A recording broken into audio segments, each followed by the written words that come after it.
We got a long way to go because we're talking about going to 12 megabits. Here's where the rest of the world is already committed to, according to OECD, according to OVM study. You know, almost everybody else is going to 100 megabits. When I say everybody else, the people that we compete with as a nation.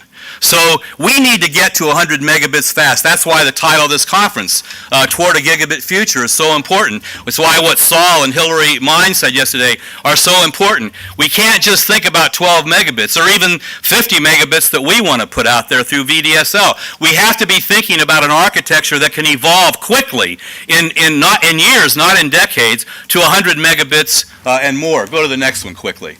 The minister today talked about prices being higher. Yeah, prices are higher because the price of speed depends on distance, density, and terrain. It's a fundamental fact of any network that you build, whether it's a telecom network, a electric power grid, a water pipeline, a railroad. You know, that's another place where the ACCC has interfered with private investment. They're every place. They're like maggots around there.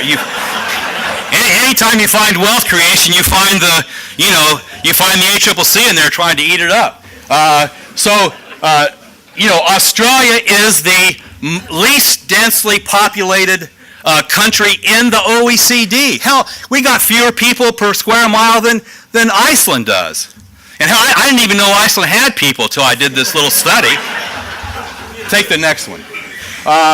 The next one is the price of speed is not the same everywhere. And I love it when we go over to visit the ACCC and walk through and see these guys in their open offices, and up on the shelf they have OVM this and OVM that, or not OVM, but Ofcom this and Ofcom that. You know, all this stuff from the English regulatory regulator. Well, what the hell does that have to do with us?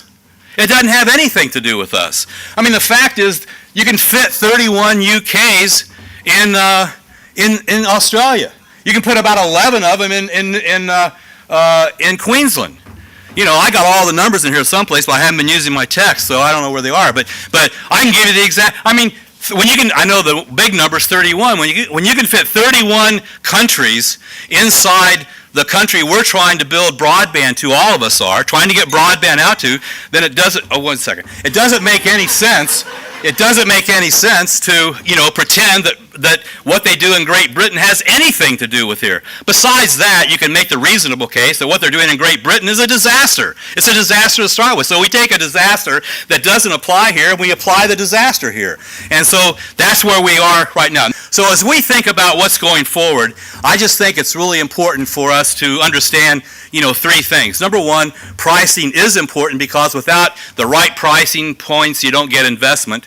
Number two, that we've got to have regulatory reform that takes account of architecture, markets, and social norms, not just laws and regulations. In fact, laws and regulations, formal regulations, may not be the most important going forward. And then number three, this system is not just the infrastructure. It's not just what Stephen Conroy and the government want to subsidize. It's all the things that go around with it. When we built the NextG network, the biggest problem we had was handsets. It wasn't in the infrastructure. And nobody anticipated that was going to happen. The biggest blockage we have now for data centers is not the servers. It's not the pipes going into the data centers. The biggest problem we have now with data centers is air conditioning. It's air conditioning. That's why it's an ecosystem. That's why you can go out and give billions of dollars to somebody, but if they don't have the whole ecosystem, they're not going to build it. And they're not going to build it right, and they're not going to build it so it works efficiently. So I think this is a serious business. I think we should all do the best we can to put the best foot forward, and we're going to be doing that. So thanks very much.